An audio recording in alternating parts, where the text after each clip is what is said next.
Hello students, क्या हालचाल भाई, कैसे हो साथियों। आप सभी का हार्दिक स्वागत, हार्दिक अभिनंदन आपके अपने परिवार यूपी एग्जाम्स वाला यूट्यूब चैनल पर। आशा और उम्मीद करता हूं कि आप लोग बहुत अच्छे होंगे और आप सब लोगों की तैयारी भी बहुत ही बेहतर चल रही होगी। तो साथियों, आशा और उम्मीद करता हूं कि आप लोगों की सेशन बहुत अच्छा चल रहा होगा और आप लोगों की क्लास भी बहुत अच्छी चल रही होगी। तो साथियों, आप लोगों के लिए एक बेहतरीन सी रणनीति, एक बेहतरीन सी क्लास जिसमें साथियों आप लोगों की ज्यादा से ज्यादा तैयारी आपकी हो सके, उसके लिए मैं साथियों आप लोगों के लिए लेकर के आया हूं हिंदी वर्णमाला लेक्चर नंबर 1 साथियों। और इसे हम कहें तो साथियों इसे हम कह सकते हैं वन शॉट वीडियो, यानी कि एक ही क्लास में आपके हिंदी वर्णमाला का काम तमाम साथियों। और आप लोगों को पता है कि आप किसी भी एग्जाम में बैठे, जहां जहां आपकी हिंदी आती है, तो वहां वहां वर्णमाला का क्या रोल आपके लिए रह जाता है। ठीक है, तो आज हम साथियों इसी चीज को यहां पर कवर करते हुए चलेंगे। आपका हिंदी वर्णमाला यहां पर पढ़ने वाले हैं।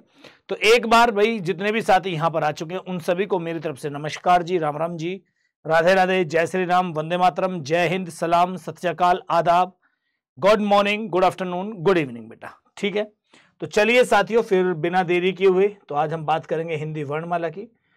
ठीक है, तो आखिर क्या होती है वर्णमाला बेटा। ठीक है, तो वर्णमाला की क्या होती है वर्णमाला, तो जब हम बात करते हैं साथियों तो आखिर वर्णमाला की परिभाषा क्या कहलाती है।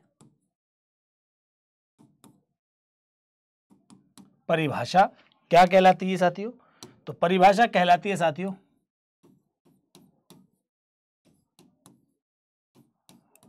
वर्णों का व्यवस्थित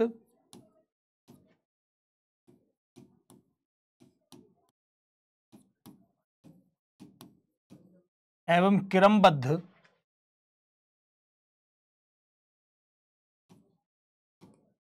समूह को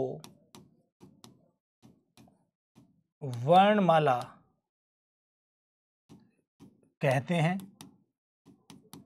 ठीक है जी, यानी कि साथियों की जो हमारा वर्ण है, जो हमारे अल्फाबेट, तो हमारी ये होगी बेटा, तो जो हमारे वर्ण हैं उनका जो व्यवस्थित और क्रमबद्ध जो समूह है, जो आपका एकदम बिल्कुल फुल ऑर्डर में लगा हुआ है, उसे हम क्या कहेंगे, वर्णमाला कहते हैं साथियों। जैसे अब यहां आपको समझना है कि कैसे भैया, मान लीजिए साथियों जैसे आप लोगों को पता है, मान लीजिएगा जैसे हम लिखते हैं ए आ ई ई, इस तरीके से आप स्वर लिखते जाते हो। उसके बाद जब आप व्यंजन शुरू करते हो तो व्यंजन कहां से स्टार्ट होते हैं, क ख ग घ अंग च छ ज, तो ये क्या क्रम है साथियों। ठीक है ना, तो ये आपका वर्णमाला कहलाएगी बेटा, यानी कि वर्णों का व्यवस्थित और क्रमबद्ध, की जो ऑर्डर आपका लिखा गया है उसी ऑर्डर में अगर सभी वर्णों का प्रयोग किया गया तो ही वर्णमाला कहलाएगी साथियों।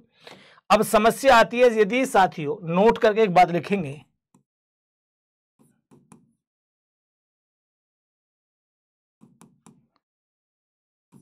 यदि वर्णों का क्रम व्यवस्थित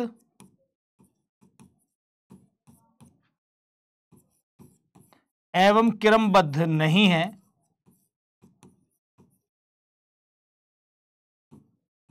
व्यवस्थित एवं क्रमबद्ध नहीं है, तो उन वर्णों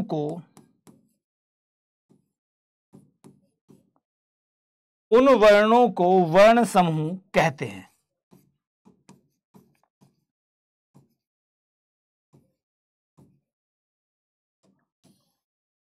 ऐसा करिएगा, उन वर्णों को वर्णमाला न कहकर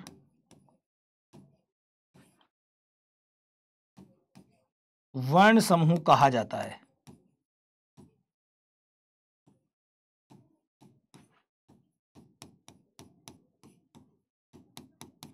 क्या कहा जाता है जी, वर्ण समूह। तो एक बहुत जरूरी चीज है ये आप लोगों के लिए, समझिएगा।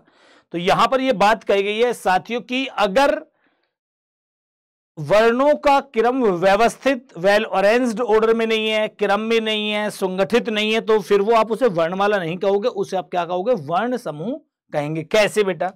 है ना। अब आपके मन में एक बात आती है कि जी आखिर कैसे?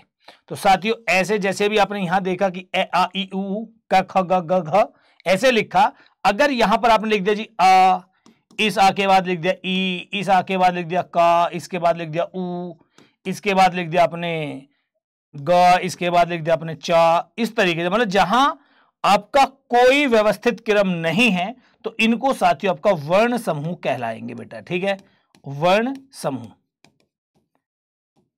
और यहां बेटा ये बिल्कुल वेल ऑर्डर में है तो ये आपकी वर्णमाला कहलाएगी। क्रम में होने के कारण आपकी वर्णमाला और विदाउट क्रम होने के कारण आपका ये कहलाएगा वर्ण समूह साथियों। क्लियर भैया? चलिए, उम्मीद करता हूं कि ये आपकी समझ में आ गई होगी कि आखिर वर्णमाला क्या होती है और वर्ण समूह क्या होता है। कि वर्णमाला में हमने एक ऑर्डर में रखते हैं तो इसीलिए बेटा इनको वर्णमाला कहते हैं साथियों। ठीक है,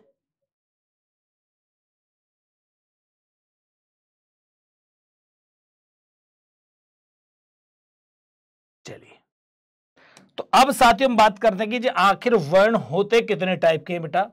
आप लोगों के समझ में एक बात आए कि आखिर वर्ण होते कितने प्रकार के हैं। वर्ण, तो जब साथियों हम वर्ण पढ़ते हैं तो वर्ण हमारे सामने आते हैं साथियों दो प्रकार के। एक साथियों हमारे कहलाते हैं स्वर और एक हमारे कहलाते हैं व्यंजन।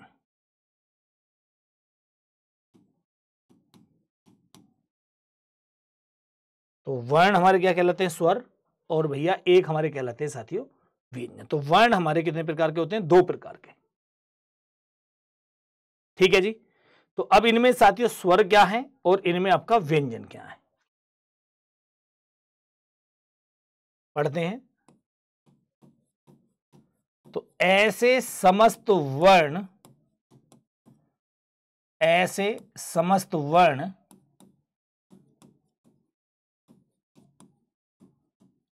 जिनके उच्चारण में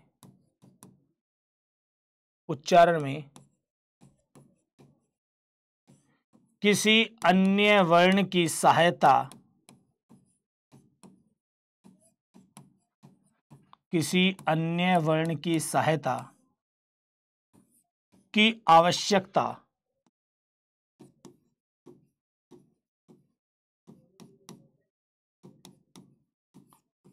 नहीं होती,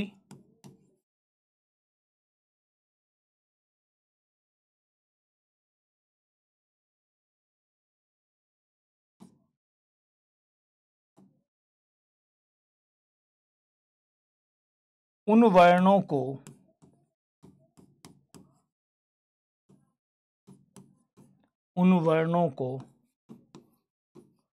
स्वर कहते हैं।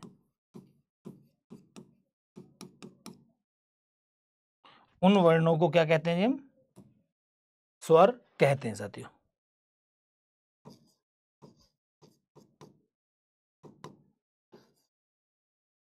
अर्थात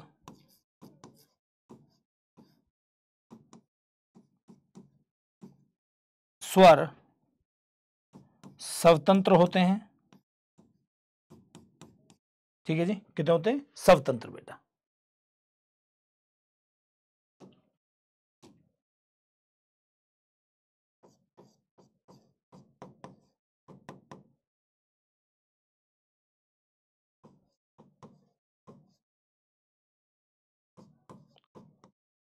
स्वर को अच कहा जाता है।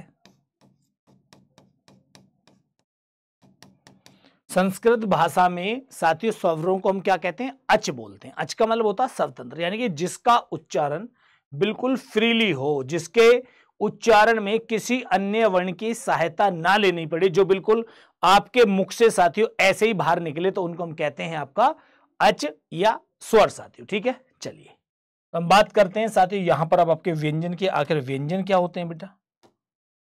व्यंजन क्या होते हैं?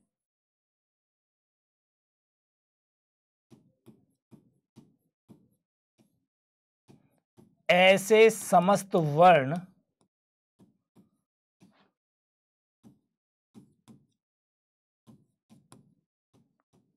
जिनके उच्चारण में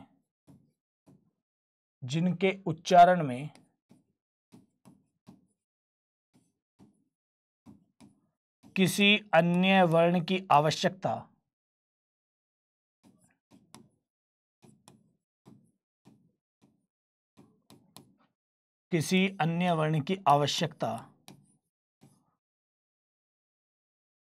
होती है,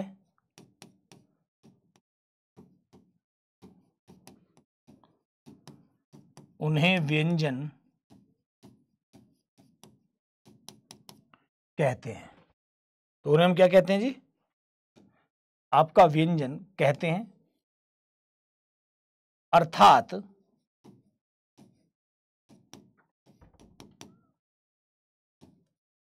व्यंजन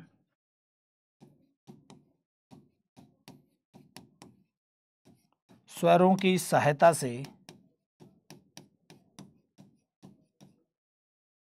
उच्चारित होते हैं।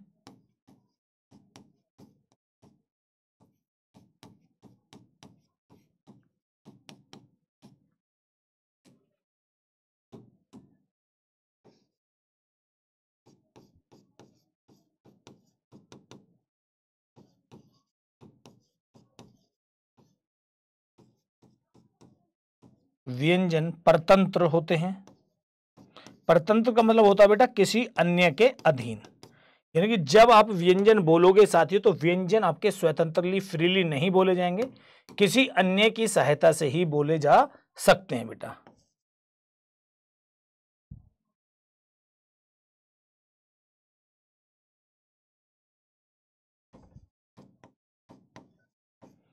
व्यंजन को हल समझते हो बेटा? आपका क्या होता? ये कोई वर्ण है, वर्ण के नीचे जो आपका लगाया जाता है बेटा ये वाला, ठीक है, हल कहा जाता है। तो व्यंजन की जो स्वतंत्रता तौर पर जो बेटा आपकी जान पहचान है वो इस हलंत के ऊपर ही। अगर किसी वर्ण के नीचे हलंत लगा हुआ है तो वो स्वतंत्र तौर पर व्यंजन है, और व्यंजन के नीचे हलंत नहीं लगा हुआ है साथियों तो वो आपका स्वर उसमें मिला हुआ है। ठीक है, ये आप समझेंगे। एक सेकंड रुकना।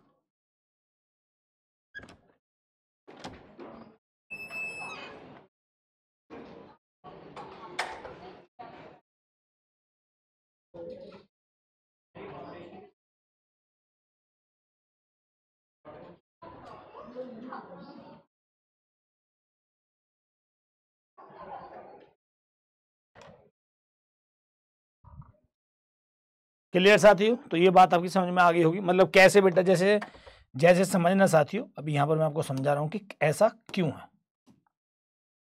मानिएगा जो मैंने अभी आपको एक बात बताई थी, जैसे मान लो कि आपने भैया कोई एक तो ये वाला लिखा इस तरीके से, एक आपने इस तरह के लिखा, वर्ण आपका एक ही है, बस एक में मैंने अंतर क्या किया कि एक में आपका हलंत लगाया है, एक में आपका हलंत नहीं लगाया है।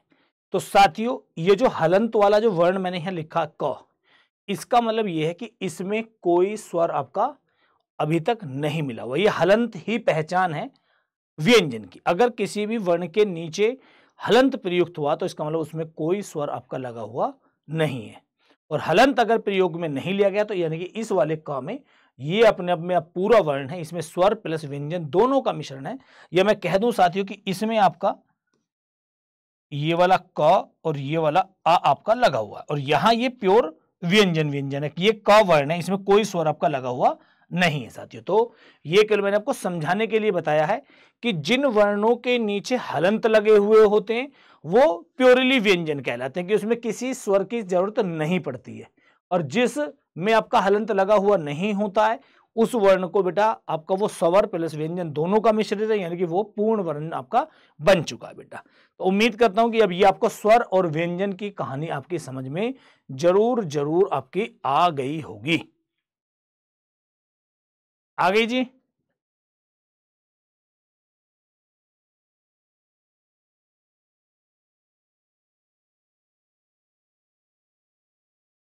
चलिए बेटा, तो अभी हम बात करते हैं साथियों आखिर स्वरों की संख्या कितनी होती है या व्यंजनों की संख्या आखिर कितनी होती है बेटा। अभी हम इस बारे में बात करते हैं बेटा।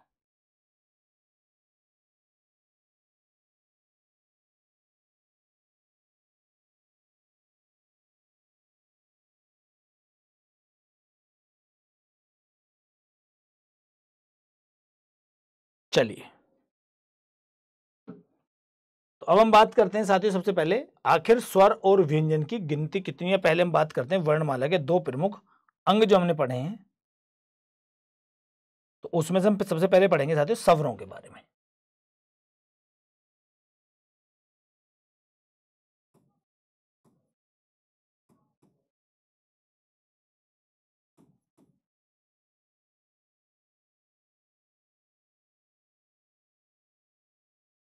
स्वरों के भेद साथियों, ठीक है। तो सबसे पहले हम इनको पढ़ लेते हैं कि आखिर ये क्या होते हैं साथियों, ठीक है। तो इसमें साथियों हमारे जो स्वरों के भेद हैं बेटा,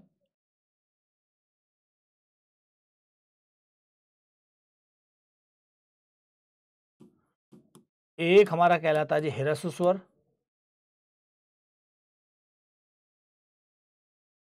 स्लैश लघु स्वर, स्लैश मूल स्वर, स्लैश एक मात्रिक स्वर।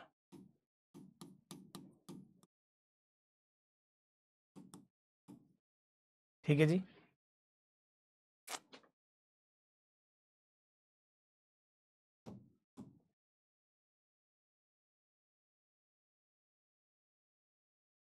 एक हमारा दीर्घ स्वर, गुरु स्वर, और जी द्वय मात्रिक स्वर।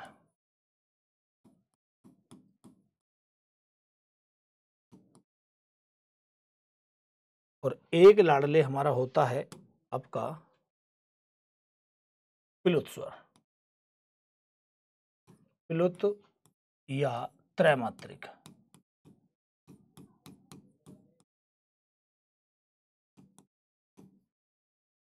प्लुत या त्रैमात्रिक स्वर साथियों,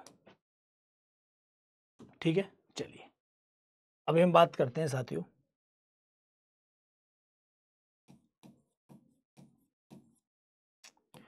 ऐसे समस्त स्वर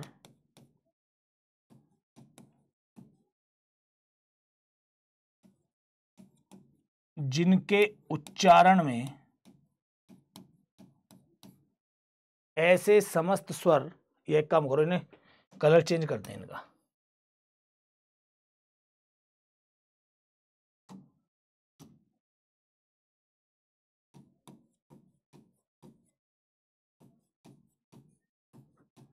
ऐसे समस्त स्वर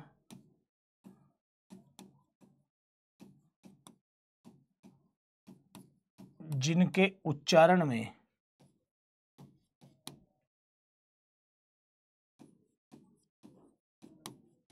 सबसे कम समय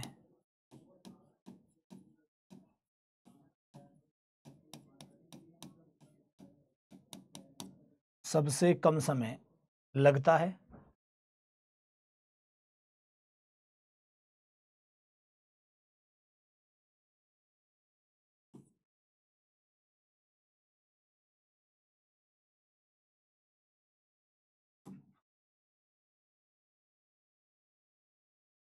सबसे कम समय एक मात्रा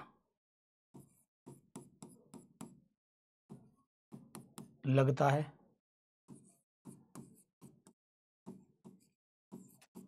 तो उन्हें ह्रस्व स्वर,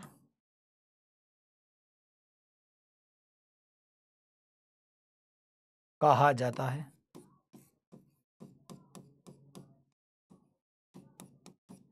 ठीक है, तो ये आपके नाम है बेटा, इतने सारे आपके, जैसे अ, ई, उ और री साथियों। ठीक है जी। तो इनकी संख्या हमारी कितनी है? 4 बेटा। अ, ई, उ और री बेटा, इनकी संख्या बनती है इतनी बेटा। अब हम बात करते हैं साथियों आपके किसकी? दीर्घ स्वर की। दीर्घ स्वर और इनकी बेटा, ठीक है, किसकी, इनकी साथियों।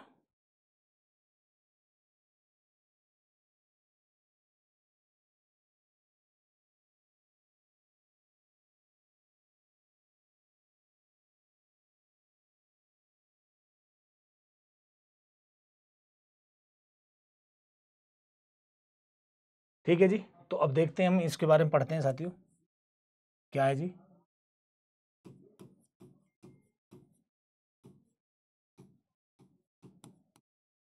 ऐसे समस्त स्वर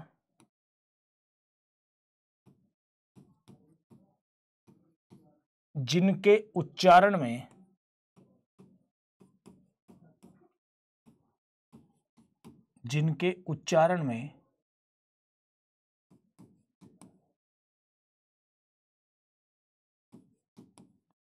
ह्रस्व स्वर की अपेक्षा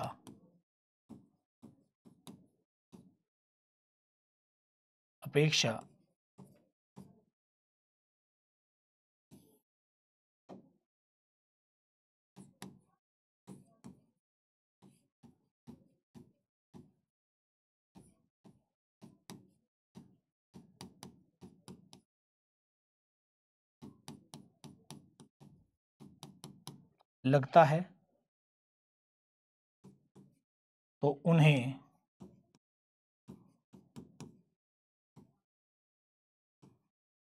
दीर्घ स्वर कहते हैं। ठीक है जी, अब इन दीर्घ स्वरों में बच्चे जितने भी आपके बचे वो सारे आपके यहीं आ जाते हैं,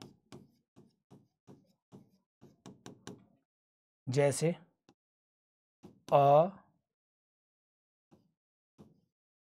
बड़ी ई, बड़ा ऊ, ए, आई, ओ, औ। ठीक है जी, तो साथियों गिन लीजिएगा, 4 ये हो गए और 7 ये हो गए बेटा। तो स्वरों की मूल संख्या तो इतनी होती है, बाकी आप चाहे मान कितने लें। अब हम बात करते हैं साथियों प्लुत या त्रैमात्रिक स्वर आपके कौन से होते हैं जी।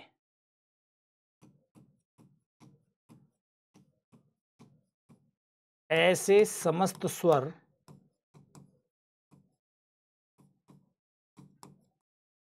जिनके उच्चारण में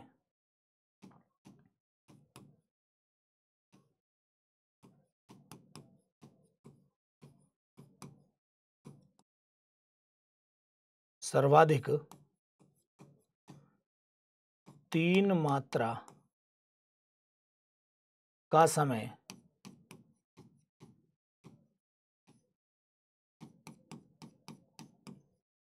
लगता है, उन्हें प्लुत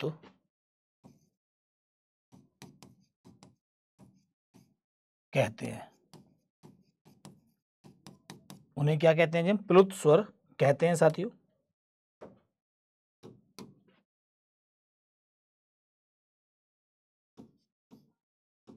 इन स्वरों का प्रयोग केवल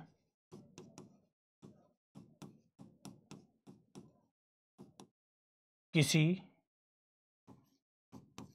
नाटक,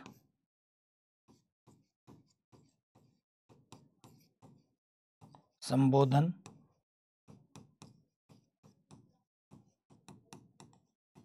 आदि में किया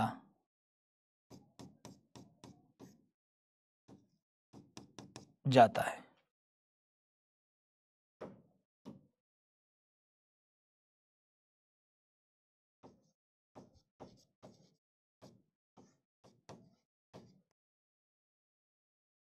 इसका चिन्ह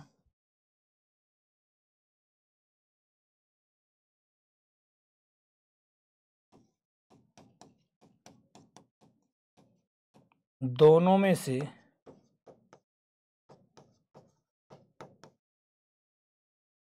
कोई भी एक होता है। तो साथियों आप जहां भी साथियों आपको बात को खींचना हो, शब्दों को खींचना हो, वहां आप इस प्लुत स्वर का प्रयोग करते हैं। और खींचने का मतलब है साथियों कहीं नाटक आदि में बेटा, ठीक है।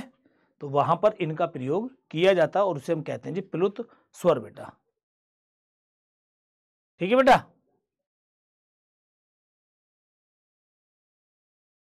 तो ये क्लियर हो गया बेटा, आपके स्वरों के भेद क्या होते हैं। ह्रस्व स्वर, लघु स्वर, मूल स्वर, एकमात्रिक स्वर, दीर्घ, गुरु और द्वैमात्रिक, ये आपके बन गए साथियों। हाँ, अब अगर आप ज्यादा करना चाहो तो साथियों इसमें से आपका इनको हम बांट देते हैं बेटा। ठीक है, इनमें से किसी को हम कह देते हैं संधि स्वर, किसी को कह देते हैं हम संयुक्त स्वर बेटा।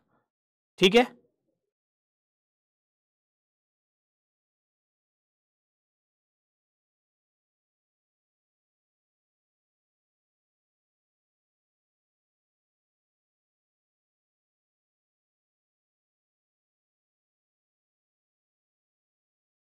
जी बेटा।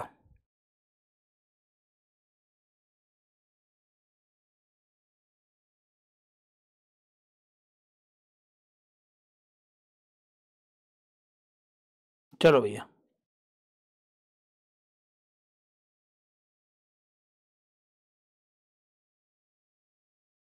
हाँ जी। तो इनमें से साथियों अगर आप करना चाहो, इनमें से अगर आप करना चाहें तो इसके विभेद कर देते हैं हम। ठीक है, दीर्घ के भेद कर देते हैं। कैसे बेटा? लो चलो नए तरीके से पढ़ लो।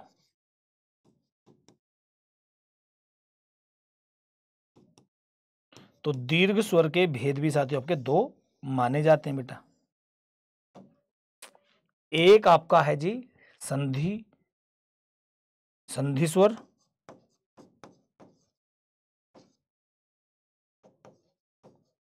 संधि स्वर, और एक है जी हमारा संयुक्त स्वर।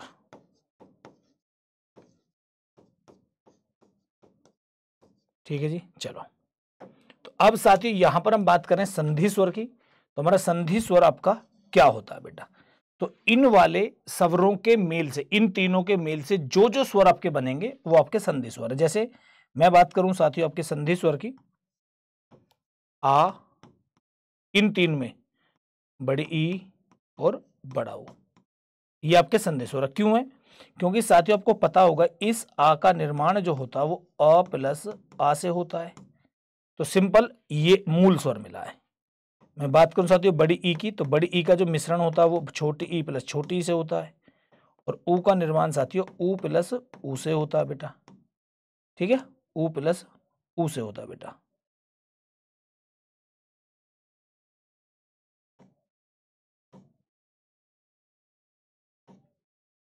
और यहां पर साथियों हम संयुक्त की बात करें तो ये जो चारों वर्ण बनेंगे, ये जो स्वर होंगे ये आपके संयुक्त स्वर कहलाएंगे। कौन कौन से? आई,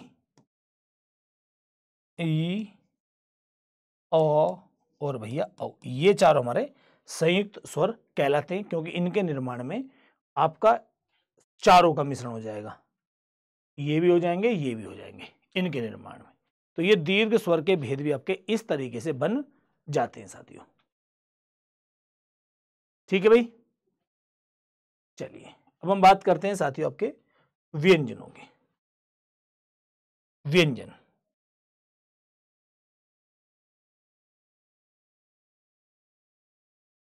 अब हम बात करते हैं साथियों व्यंजन।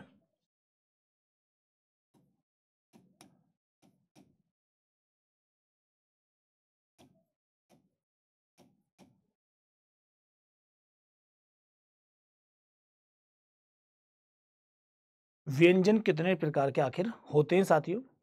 हम जब इस बारे में बात करते हैं तो आपका एक हमारा होता है जी मूल व्यंजन,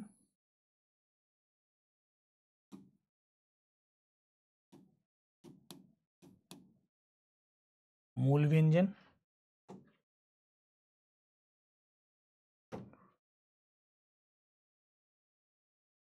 एक हमारा बनता है संयुक्त व्यंजन,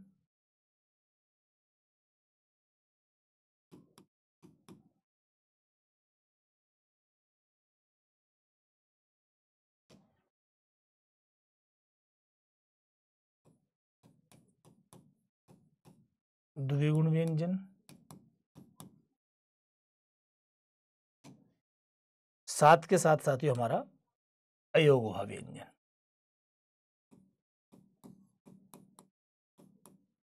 या अयोगवा। चाहो तो आप इसे व्यंजन में पढ़ लेना, ना चाहो तो मत पढ़ना, आपकी मर्जी है। एक काम करो, इसे यहां से रफ कर लो, है ना। पढ़ाऊंगा मैं जरूर, लेकिन ये इसमें नहीं है, अलग ही पढ़ेंगे हम इसको। ठीक है भैया, तो ये हमारे कहलाते हैं बेटा। चलो, तो आज बेटा वर्णमाला में तुम्हें मास्टर बनना दूंगा।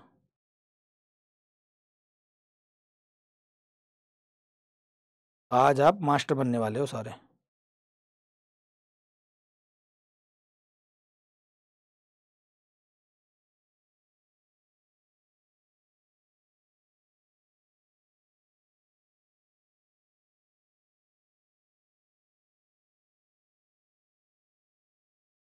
चलिए भैया, तो अब साथियों मैं बताऊं आपको कि मूल व्यंजन आपके क्या होते हैं बेटा। तो मूल व्यंजन जो है साथियों, ये हमारे हैं 33। इनकी संख्या कितनी है? 33 आपके होते हैं बेटा। और मूल व्यंजनों को आपको बांटा जाता है साथियों 3 भागों में। एक है इनमें से स्पर्श व्यंजन,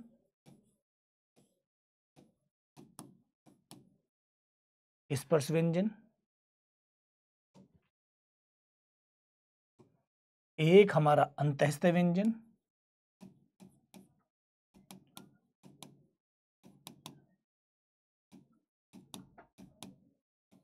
और एक हमारा बनेगा साथियों ऊष्मीय व्यंजन।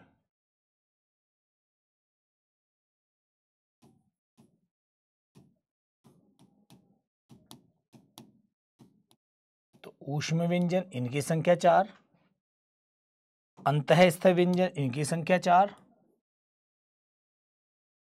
ठीक है जी। और स्पर्श व्यंजन इनकी संख्या हमारी 25 साथियों। अब हमारे स्पर्श व्यंजन क्या कहलाते हैं?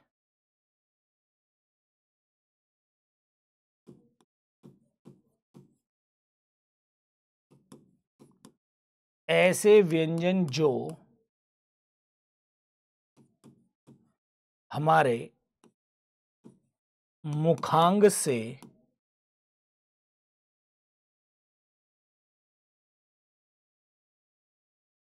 हमारे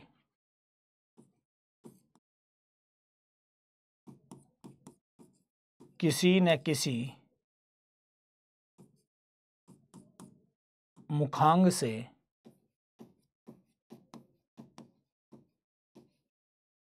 स्पर्श करके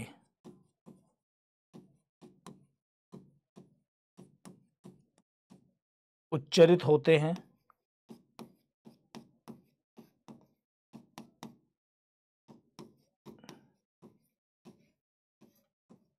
स्पर्श व्यंजन कहलाते हैं।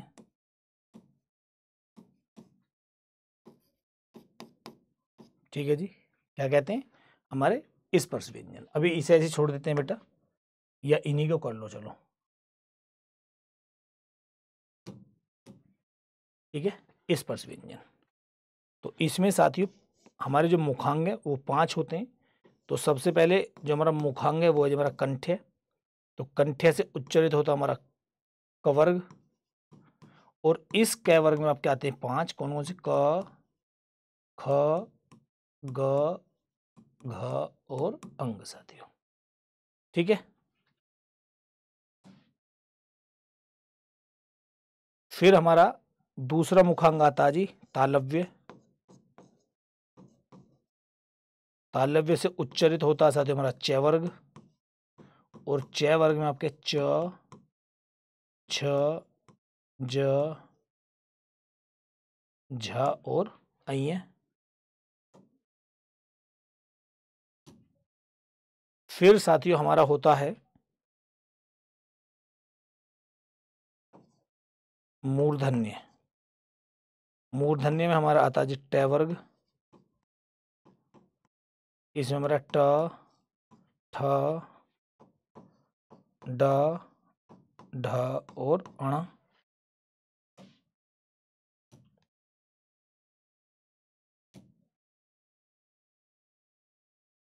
फिर एक हमारा होता है जी दंत्य।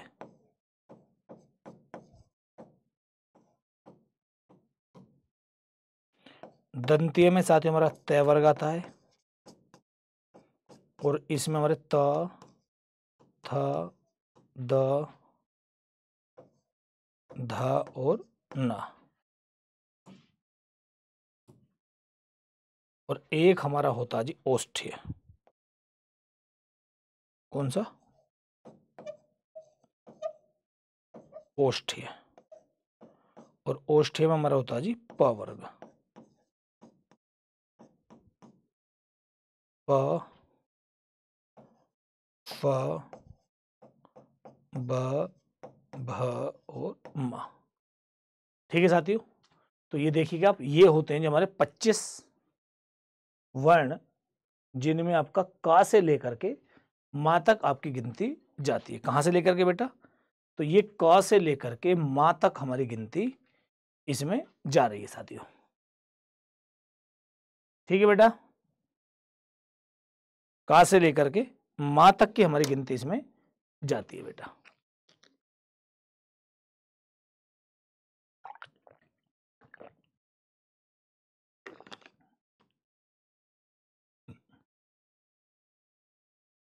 चलो, तो अब हम बात करते हैं साथियों आपके अंतःस्थ व्यंजन की।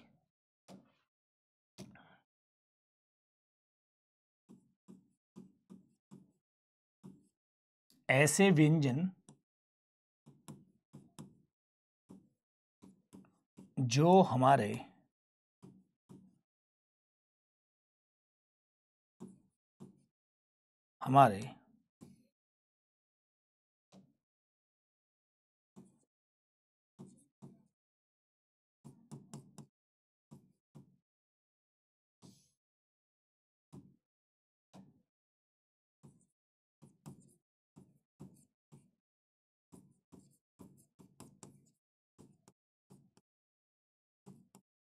बिना किसी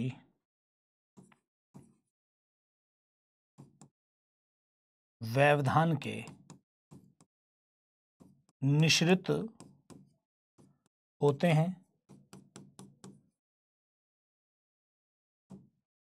अंतःस्थ व्यंजन कहलाते हैं।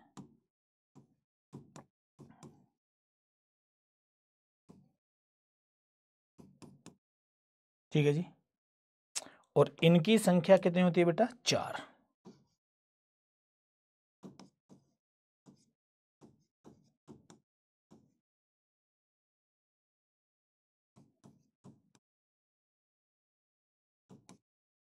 कितनी होती है जी? 4 बेटा।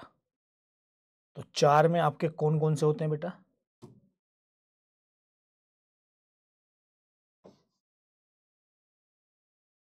य, र, ल और व। य, र, ल, व बेटा, जिसमें से साथियों य और व को कहा जाता है आपका अल्प प्राण,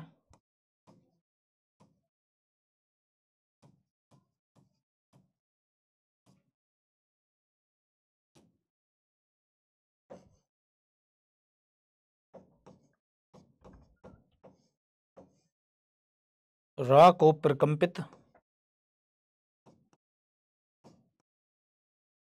या लुंठित,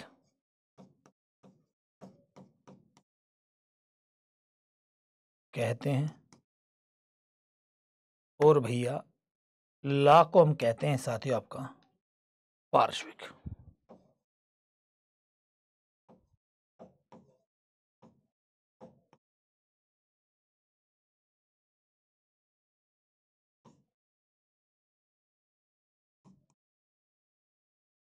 ला को हम क्या कहते हैं? पार्श्विक बेटा।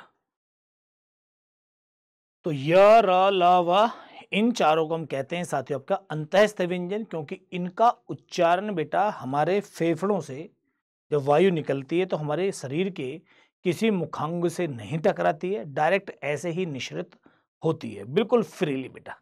तो इन चारों को इसीलिए आपका अंतःस्थ कहते हैं बेटा। ठीक है, चलिएगा, अब हम बात करते हैं साथियों आपके किसकी? ऊष्मीय व्यंजन की।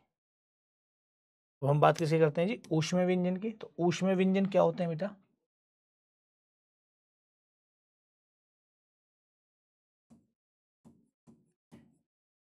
ऐसे व्यंजन जिनका उच्चारण करते समय या जिनका उच्चारण होते समय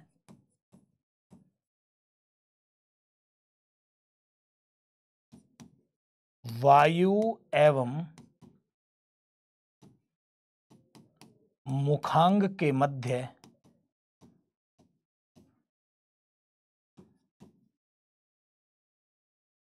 संघर्ष होकर ऊष्मा उत्पन्न होती है,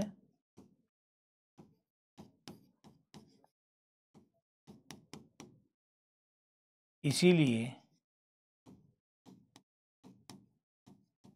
इनको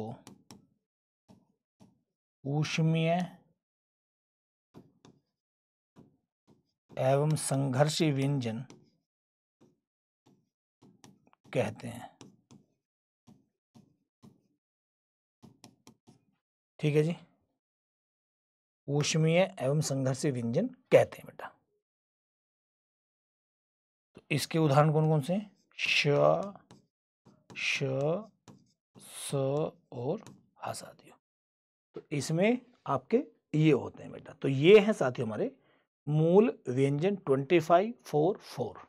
तो मूल व्यंजन की संख्या कितनी होती है? 4, 33 बेटा। और कितने भागों में बटे होते हैं? तो आपके 3 भागों में बटे होते हैं, स्पर्श व्यंजन, अंतःस्थ व्यंजन और जी हमारा ऊष्मीय व्यंजन। 25 4 4। ठीक है जी। अब हम बात करते हैं साथियों संयुक्त व्यंजन की। तो संयुक्त व्यंजन क्या होते हैं बेटा?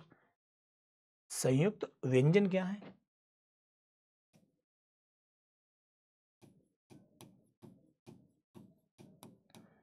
ऐसे व्यंजन जो किन्हीं दो अन्य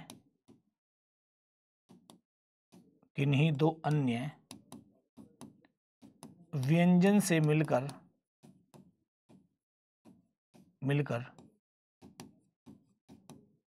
बने होते हैं।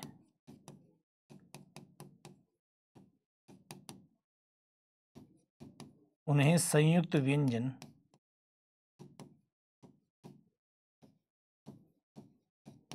कहते हैं।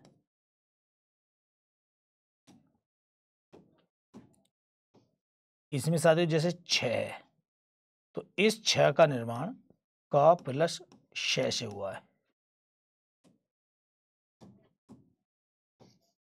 जैसे आपका त्रय आता है साथियों, तो इस त्रय का निर्माण ता प्लस रा से हुआ है। एक आपका आता श्र, तो इस श्रय का निर्माण स प्लस र से हुआ है। एक बनता है साथियों आपका ज्ञानी ज्ञ, मतलब ज्ञ, ये वाला, तो इसका निर्माण साथियों ज प्लस अ से हुआ है। तो ये हमारे साथियों क्या कहलाएंगे? संयुक्त व्यंजन आपके कहलाएंगे बेटा। देख लीजिएगा, ये हमारा क्या हो गया? संयुक्त व्यंजन आपका बन गया बेटा। चलो अब द्विगुण व्यंजन देखते हैं बेटा। हम ये द्विगुण व्यंजन क्या आ गया? द्विगुण व्यंजन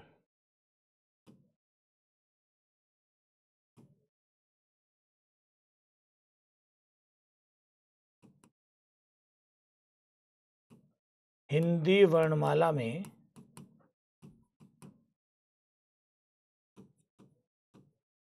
केवल 2 वर्ण को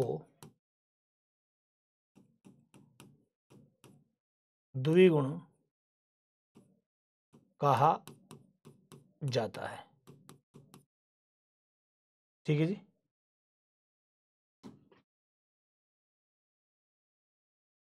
एक तो बेटा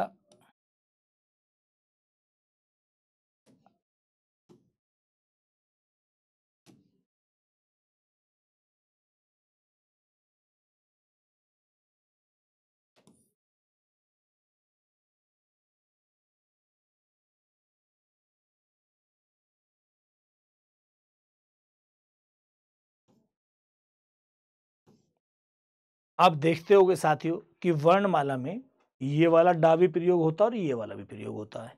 हिंदी वर्णमाला में ये वाला ढा भी होता है और ये वाला ढा भी होता है, जिसके नीचे एक बिंदु लगा हुआ है।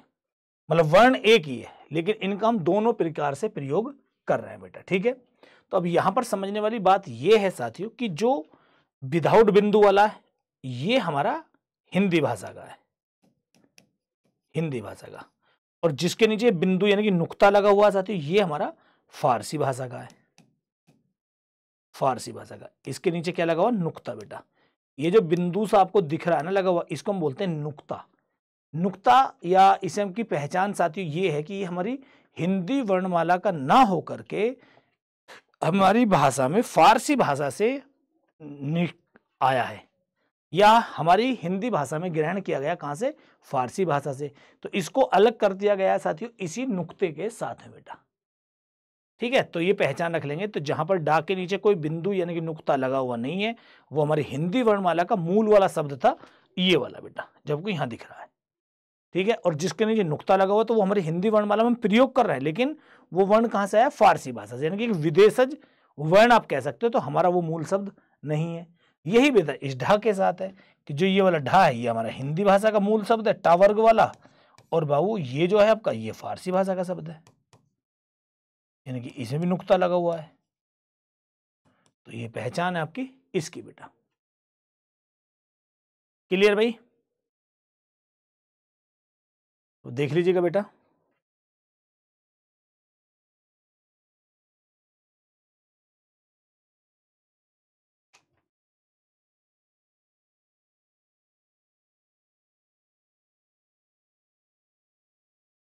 चलिए अब हम बात करते हैं साथियों अयोगवा की। अयोगवा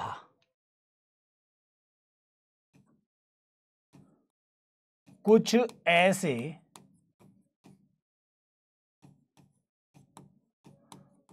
वर्ण होते हैं जिनको न तो स्वर और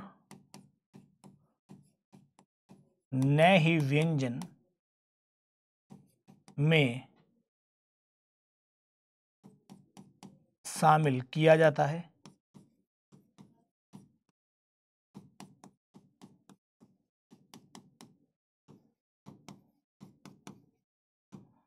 उन्हें अयोगवाह कहते हैं।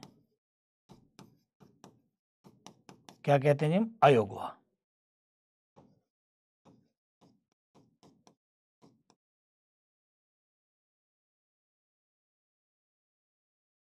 अयोगवाह साथियों, ठीक है। इसके बेटा दो रूप हैं, इसमें एक तो ये होता है, एक आपका ये होता है। ये अंग कहलाता है, ये अह कहलाता है। तो जो ये अंग है इसे हम कहते हैं साथियों अनुस्वार, और इसे हम कहते हैं साथियों आपका विसर्ग। तो अनुस्वार और विसर्ग जो हैं ये हमारे अयोगवाह की श्रेणी में रखे जाते हैं साथियों, ठीक है। इसकी श्रेणी में? आपके इसकी श्रेणी में साथियों।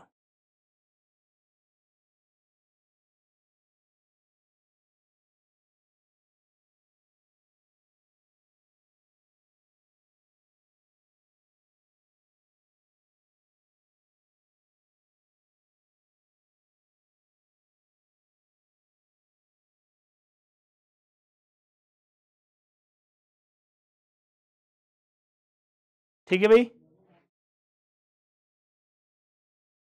चलिए तो अब हम बात करते हैं साथियों आपसे स्वरों तथा वर्णों के उच्चारण स्थान एक साथ, फिर अल्पप्राण, महाप्राण, अघोष और सघोष सारे आपके कवर हो जाएंगे साथियों, ठीक है। तो सबसे पहले हम इनका पढ़ लेते हैं उच्चारण स्थान बेटा। तो हेडिंग डालिएगा साथियों, एक साथ कंबाइन कर लोगे तो आपको आसानी बन जाएगी। स्वर तथा व्यंजनों का उच्चारण स्थान।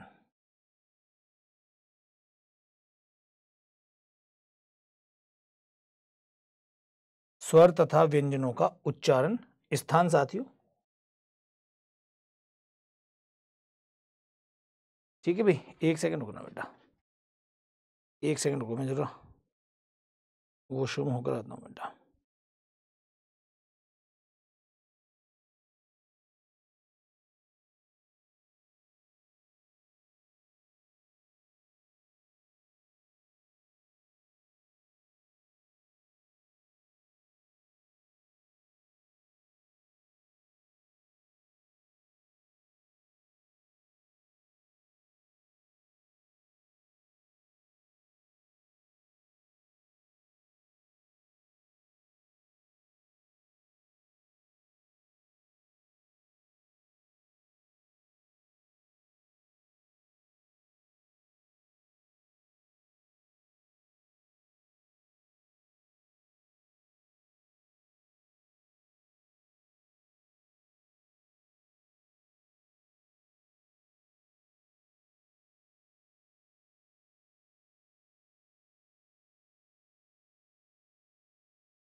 चलो भैया, तो साथियों अब हम पढ़ते हैं आपका उच्चारण स्थान के आधार पर बेटा।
ठीक है भैया, चलो तो इसमें साथियों हम लिखते हैं यहां पर उच्चारण स्थान,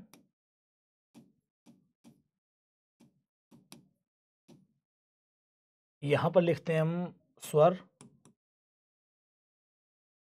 और यहां लिखते हैं साथियों हम व्यंजन, कि किसका उच्चारण स्थान कौन सा बनेगा बेटा। यहां से क्वेश्चन आप लोगों के लिए अक्सर बनते हैं बेटा, अक्सर यहां से मिलेंगे। ठीक है, तो सबसे पहले जो उच्चारण स्थान बनता है साथियों वो बनता है जब आपका कंठ है। कंठ मतलब कंठ मतलब गला। ठीक है, तो जब साथियों हम कंठे की बात करते हैं तो कि कंठे से कौन कौन से स्वर हमारे उच्चारित होते हैं, तो भैया ए, आ और अह साथियों, जो कि एक विसर्ग वाला है।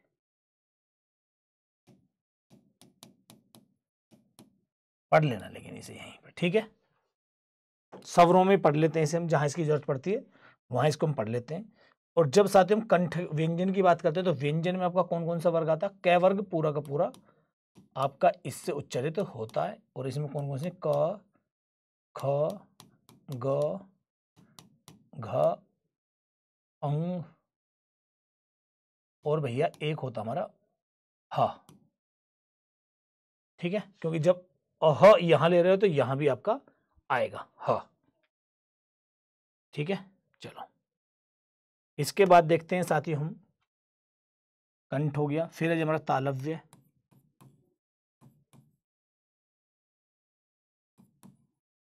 तालव्य या तालु। तो इसमें हमारे कौन कौन से होते हैं? ई, ई। और जब हम साथ ही यहां पर बात करते हैं कि इसमें आपका कौन कौन सा प्रयोग होता है, तो च वर्ग होता है। इसमें च, छ, ज, झ, अय, य और श। च, छ, ज, झ, अ और य और श साथियों, वो भी आपके इस श्रेणी में रखे जाते हैं बेटा।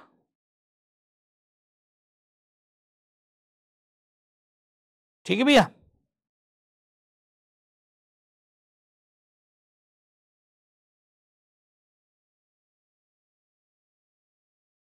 चलो, तो अभी हम देखते हैं साथियों आपका कौन सा दूसरा एक आएगा साथियों, हमारा मूर्धन्य।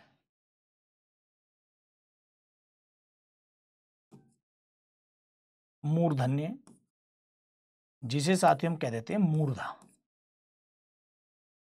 तो जब हम स्वरों की बात करते हैं तो इसमें साथियों आपका एक ही स्वर है जो उच्चारित होता है और वो है आपका री साथियों। अब हम यहां पर बात करें तो यहां पर मूर्धा में बेटा आपका होता है ट वर्ग,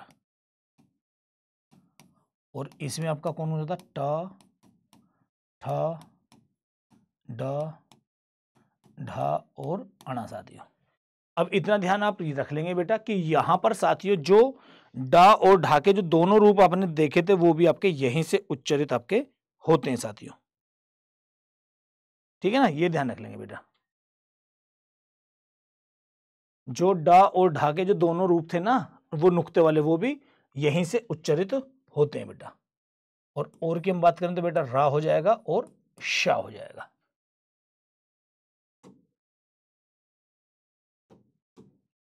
मूर्धन्य हो गया। मूर्धन्य के बाद बेटा हमारा होता है दंत्य साथियों। दंत्य,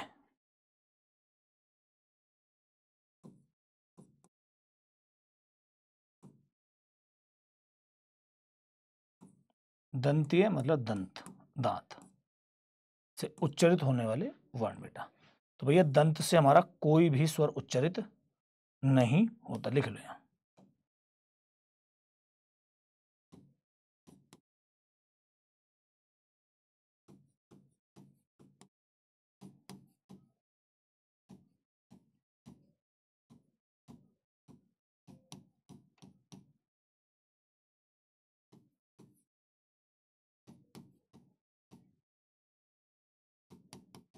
ठीक है, तो इसमें आपका कौन सा होगा जी? तय वर्ग।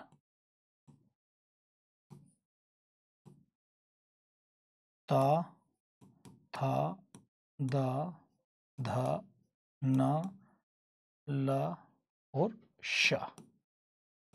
अब यहां पर सा के लिए भैया कभी कभी वर्तस्य लिखा हुआ आ जाता है, तो आप देख लेंगे बेटा। अगर वर्तस्य ऑप्शन है तो ठीक है, दंत्य ऑप्शन है तो भी आपका ये सही माना जाएगा साथियों। तो सा वर्ण का जो उच्चारण स्थान है बेटा, तो इसको लेकर के आपको बिल्कुल भी कंफ्यूजन नहीं करनी है। सा वर्ण का उच्चारण दांत से भी और इससे भी आपका हो जाता है बेटा। ठीक है, दांत से बेटा। चलिए अब देखते हैं हम, एक बात हम करते हैं साथियों, आपका ओष्ठ्य।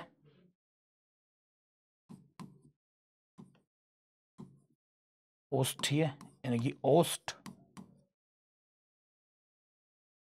तो ओष्ठ्य से हमारा जो उच्चारण स्थान होता है बेटा वो कौन से, वो वर्ण कौन से? उ और उ। कितने हो गए ये? 2 2 4 1 5 और 2 7 साथ। इसे इसे काउंट मत करना ना, इसमें यही मूल स्वर में और उसमें थे ना उ उ। और यहां पर साथी हमारा होता है जी प वर्ग।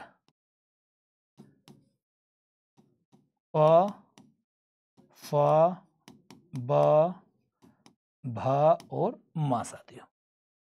तो दांत से उच्चारित होने वाले व्यंजन की जब हम बात करते हैं साथियों, तो बनते हैं प, फ, ब, भ, भ, मा साथियों।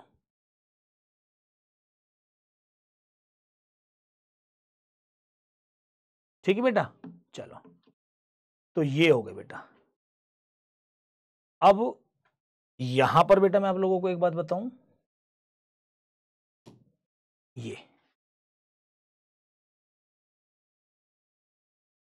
ये जो पांचों हैं, ये हैं जो आपके मुख्य उच्चारण स्थल। ये पांचों ओष्ठ्य तक बेटा, यानी कि ओष्ठ्य तक ये पांचों के पांचों आपके मुख्य स्थल है। अब जो शुरू होंगे अब आपके मिश्रित होंगे साथियों।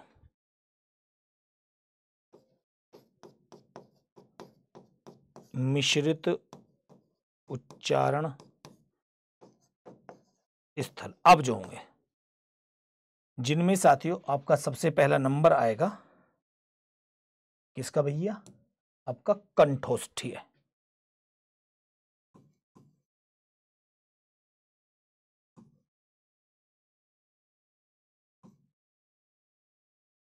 कंठ प्लस ओष्ठीय।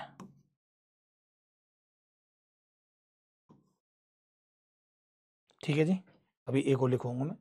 तो जब हम कंठोष्ठीय की बात करते हैं साथियों, तो इसमें हमारे वर्ण कौन से आते हैं, ये हमारे स्वर कौन से आते हैं, तो इसमें हमारे स्वर हैं साथी औ और भैया औ।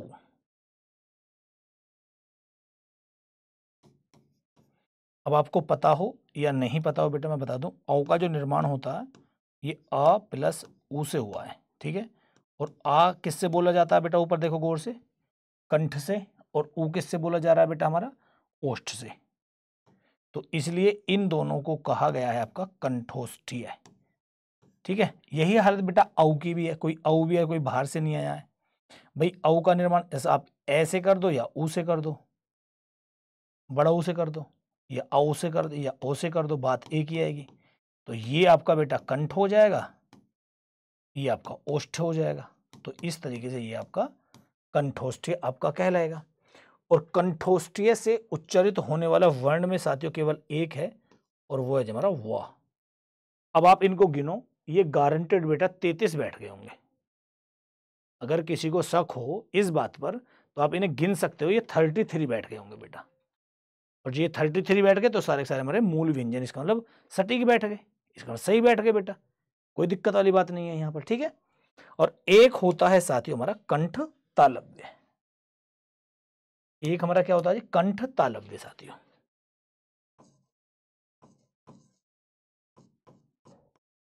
इनको काउंट कर लीजिएगा, 33 बैठे या नहीं बैठे, नहीं बैठे तो बैठा लेंगे, कुछ ना कुछ भूल गए होंगे तो उसे ले आएंगे। तो कंठ तालव्य आपके कंठ प्लस तालव्य,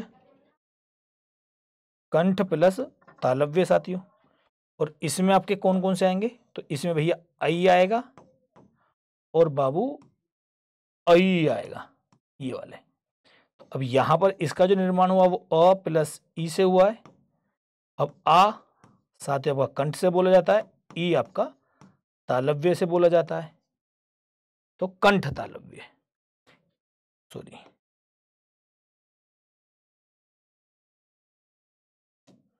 और इसका निर्माण भी साथियों आपका सेम बनेगा, अ प्लस बड़ ई मान लो, इसका भी कंठ से हुआ है, इसका भी आपका तालव्य से हुआ है, तो ये बन जाएगा। और कंठ तालव्य से उच्चारित होने वाला कोई भी वर्ण नहीं है साथियों। लिखना चाहो लिख सकते हो, कंठ तालव्य से कोई भी व्यंजन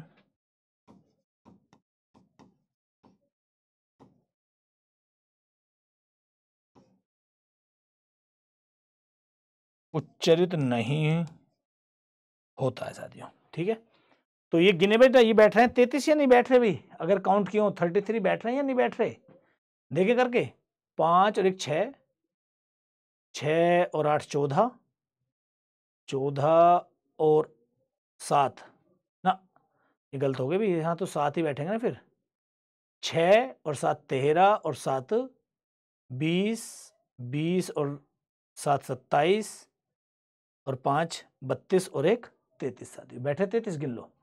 और अब आप इनको मूल को गिन लो साथियों, ये भी 11 बैठेंगे इस आ को हटा करके, 2 2 4 1 5 2 7 1 8 1 9 1 10 और 1 11 साथियों। ठीक है ना, तो ये तो विशेष केस हो गया, आहा आपका कभी आ जाए आपके सामने, लेकिन है तो ये अयोगवा, मूल व्यंजन में तो आपने पढ़ा ही नहीं था, मूल वर्णों में नहीं पढ़ा, मूल स्वरों में नहीं पढ़ा। ठीक है, तो ये साथियों उच्चारण स्थान के आधार पर अब आपके सामने कभी भी आ जाए कि जी स्वरों का उच्चारण स्थान क्या है, व्यंजनों का उच्चारण स्थान क्या है, वो आपके सामने यहां पर आ चुका साथियों। ठीक है, चलो भाई, अब हम बात कर लेते हैं साथियों आपका एक बहुत बड़ा टॉपिक, अल्प प्राण और महाप्राण। ये क्या होते हैं जी, अल्प प्राण और महाप्राण साथियों। ठीक है, तो वही है, चार्ट बनाएंगे बिल्कुल बाकायदा, टेंशन ना लो।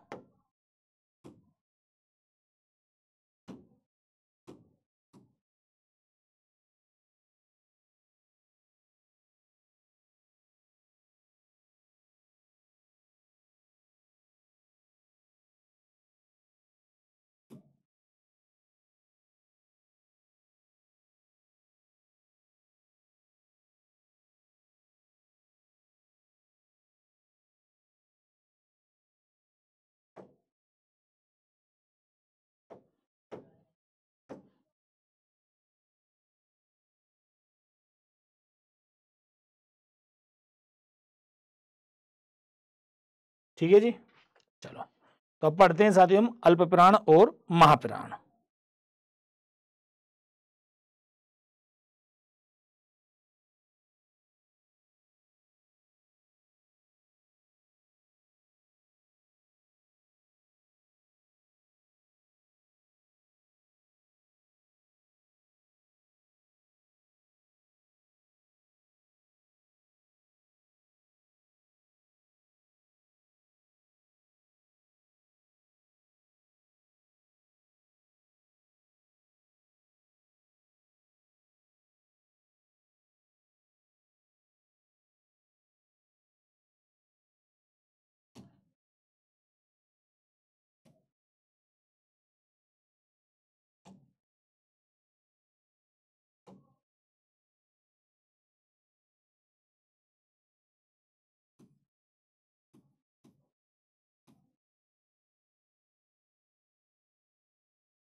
तो साथियों अल्प प्राण होते हैं जी प्रत्येक स्पर्श वर्ग का पहला, तीसरा और पांचवा, और महाप्राण होते हैं साथियों प्रत्येक स्पर्श वर्ग का दूसरा और चौथा वर्ण साथियों।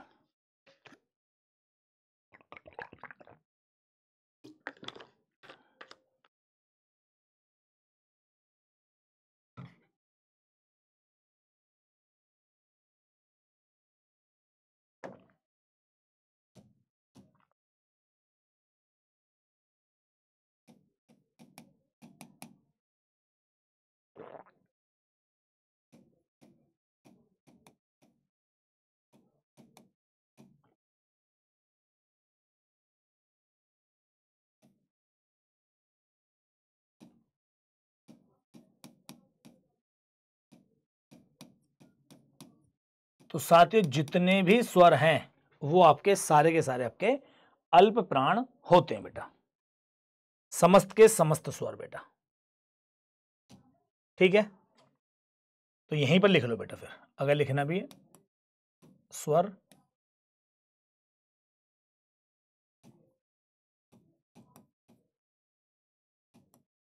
समस्त स्वर कितने हो गए, अल्प प्राण होते हैं। सबसे पहली बात, यानी कि महाप्राण कोई भी स्वर आपका नहीं होता बेटा। चलो,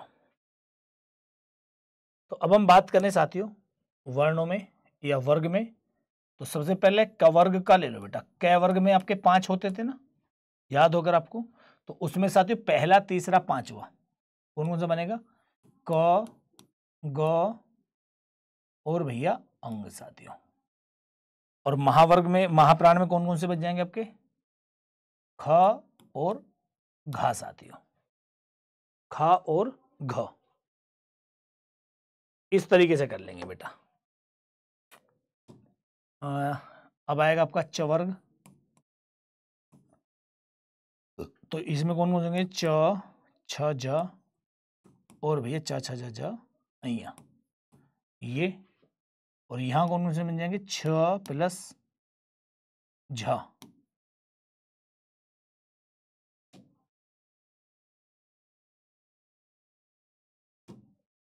फिर ट वर्ग, ट,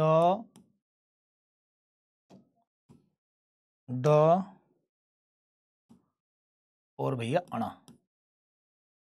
और यहां आपका कौन सा बचेगा? ठ और ढ।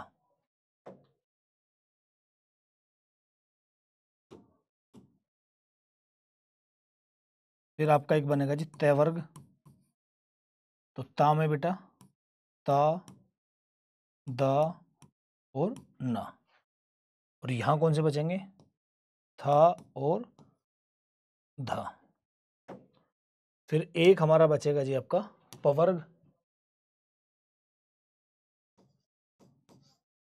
आपका क्या बचा? प वर्ग, इसमें आपका प, ब और म। इधर बचा जी फ और भ। इधर क्या बचा जी हमारा? फ और भा साथियों। तो देखिएगा साथियों,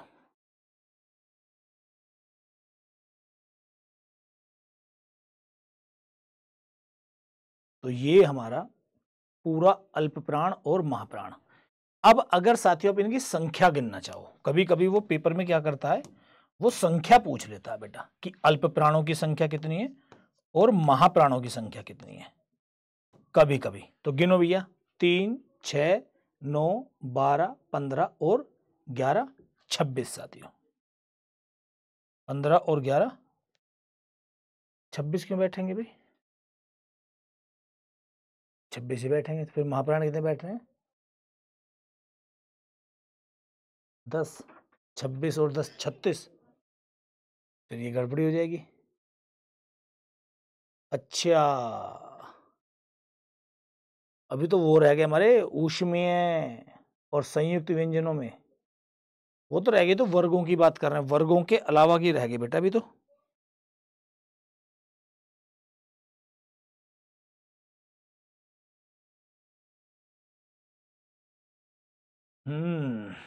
तो एक चीज करें, यहां इसे हटाएं।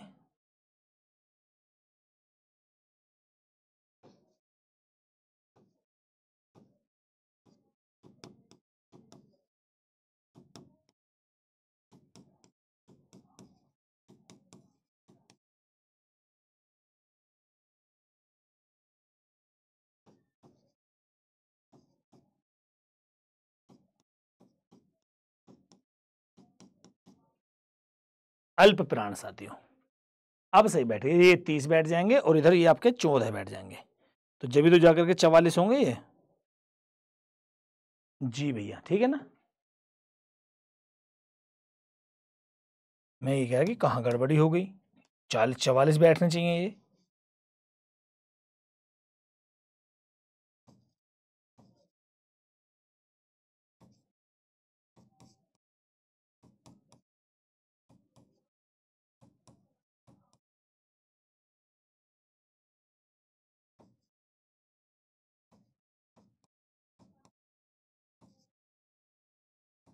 ठीक है जी। अब साथियों परीक्षा में कभी कभी आपसे संख्या पूछ लेता है कि जी अल्प प्राण की संख्या बताइएगा और महाप्राण की संख्या बताइएगा। कि अल्प प्राण की संख्या कितनी बैठ रही है बेटा, आप गिनो। 4, 3, 7, 3, 10, 3, 13, 3, 14, 3, 17 और 11। क्यों भाई? 26 तो पहले बैठ रही थी, गलत होगी ना। 30। तो फिर पक्का बेटा डेफिनेटली इनकी जो संख्या बैठेगी वो आपकी 14 बैठेगी।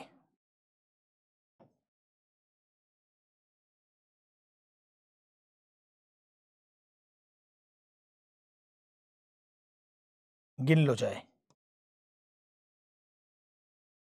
2, 4, 6, 8, 10 और 4, 14 साथियों। और ये आपके बैठे 30। अब कुछ बच्चे ये सोच रहे होंगे साथियों कि ये 30 और 40 ये कैसे आ गए बेटा, मतलब 30 और 14 कैसे बैठे। तो साथियों अगर आपको याद होगा हमने जो बाइफर्सिफिकेशन जो किया था बेटा,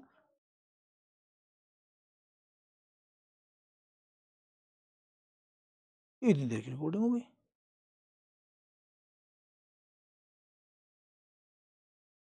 तो ये साथियों आपका बैठा है, ये बेटा आपके सामने, ठीक है बेटा। हाँ, मतलब मैं बात ये कर रहा कि 30 और 14 का ये काउंट क्यों हुआ है। तो बेटा 30 और 14 इसलिए काउंट हुआ है, 30 और 14 कितने बेटे 44। तो अब आप याद करोगे साथियों, हमने जो मूल व्यंजन जो पढ़े थे वो आपके 33 पढ़े और 11 आपने पढ़े स्वर साथियों। तो उन्हीं 33 और 11 का यहां पर आपका बंटवारा किया गया कि कितने कितने आपके बैठेंगे साथियों, ठीक है। चलिए अब एक और आ जाता है साथियों, वो है आपका अघोष और सघोष का लफड़ा।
अघोष या सघोष, तो प्रत्येक वर्ग का पहला और दूसरा जो वर्ण होता है वो अघोष कहलाता है, तीसरा चौथा पांचवा जो होता है वो सघोष कहलाता है,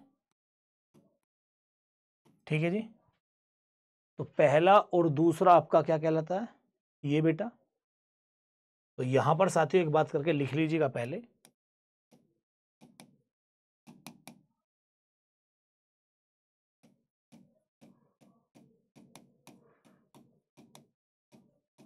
समस्त स्वर घोष या सघोष होते हैं बेटा,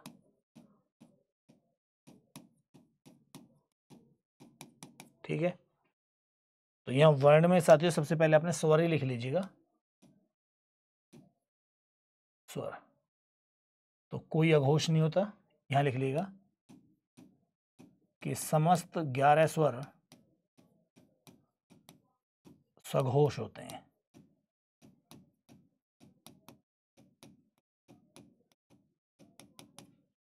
ठीक है जी। तो समस्त के समस्त यानी कि 11 के 11 जो स्वर है साथियों वो आपके सघोष कहलाए बेटा, 11 के 11, ठीक है।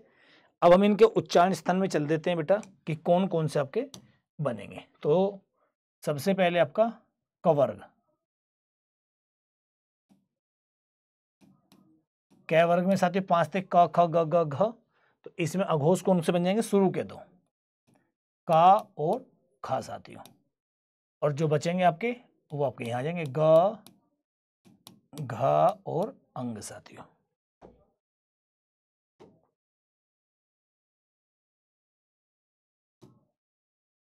फिर आपका चवर्ग, तो इसमें आपके भेजिए यहां कौन कौन से जाएंगे, च छ, और यहां पे कौन समझ जाएंगे जी, ज झ और आई है, ठीक है। एक आपका आएगा जी ट वर्ग, ट ठ, यहां कौन कौन से बचेंगे, ड ढ और अणा। एक आपका आएगा जी त वर्ग, त और थ, तो यहां कौन जाएंगे, द ध और न। एक आपका आएगा जी प वर्ग, आपका प वर्ग, प फ, एक आपका आएगा जी ब भ और म साथियों, ठीक है जी। देख लीजिएगा बेटा।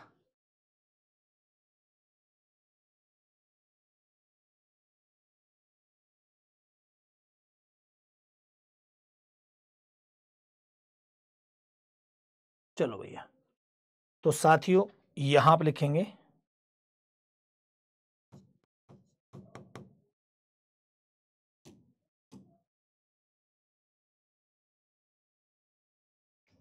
शा, स और शा भी अघोष होते हैं।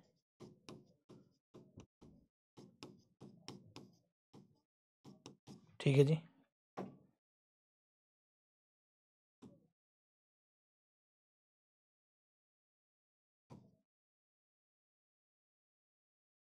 अंतःस्थ कौन कौन से जी? य, र, ल और व, चारों के चारों भी अल्प प्राण होते हैं।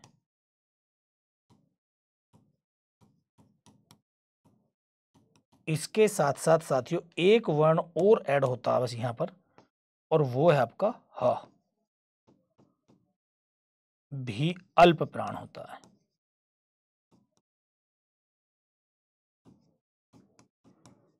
तो अब की बार शायद इनकी संख्या 31 बैठ जाएगी, इनकी संख्या शायद 13 बैठ जाएगी अब की बार, क्योंकि चेंज आपका केवल एक वर्ण में होगा और वो है आपका ह वर्ण। तो ये 31 बैठेंगे, ये आपके 13 बैठ जाएंगे। ठीक है, वहां 30 और 14 का योग था, या 31 और 30 का योग है। बेटा कैसे है देखो, गिन लो। 11 के 11 सघोष हो गए, 11 और 3 14 और 3 17 और 3 19 और 3 20 और 3 23 और 4 27 और 1 28। हाँ, फिर कुछ गड़बड़ी हुई है भैया? मेरी पता ना गिनती में क्या गड़बड़ी हो रही है सच में यार, पता नहीं मैं क्या गिन रहा हूँ। 11 और 3 14 और 3 17 और 3 20 और 3 23 और 3 26, 26 में 4 जोड़े 30 और 1 31 बेटा। तो यहां पर आप चाहो तो लिख सकते हो साथियों कि इनकी संख्या, मतलब सघोष वर्णों की संख्या 31,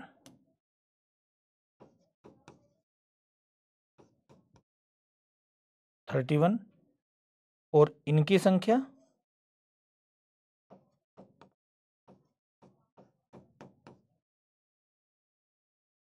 13 साथियों। ठीक है, गिन लो, 2 2 4 2 6 2 8 2 10 और 3 13 साथियों। तो इस तरीके से 13 बनती है।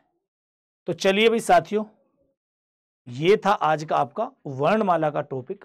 एक ही क्लास में आपकी संपूर्ण वर्णमाला होती है यहाँ पर समाप्त। आप अब चाहे किसी भी एग्जाम में बैठ जाएं, अब आपको कुछ पढ़ने की जरूरत नहीं पड़ेगी साथियों, क्योंकि यहाँ पर आपकी संपूर्ण वर्णमाला आपकी कवर कर दी गई है आपके एग्जाम के लिहाज से साथियों। ठीक है, तो चलिए लाडलो, मिलते हैं फिर आपसे किसी नए टॉपिक के साथ, किसी नए क्लास के साथ। इंजॉय करते रहिएगा, पढ़ते रहिएगा बेहतरीन तरीके से। तो तब तक के लिए धन्यवाद। Love you all. जय हिंद, जय भारत।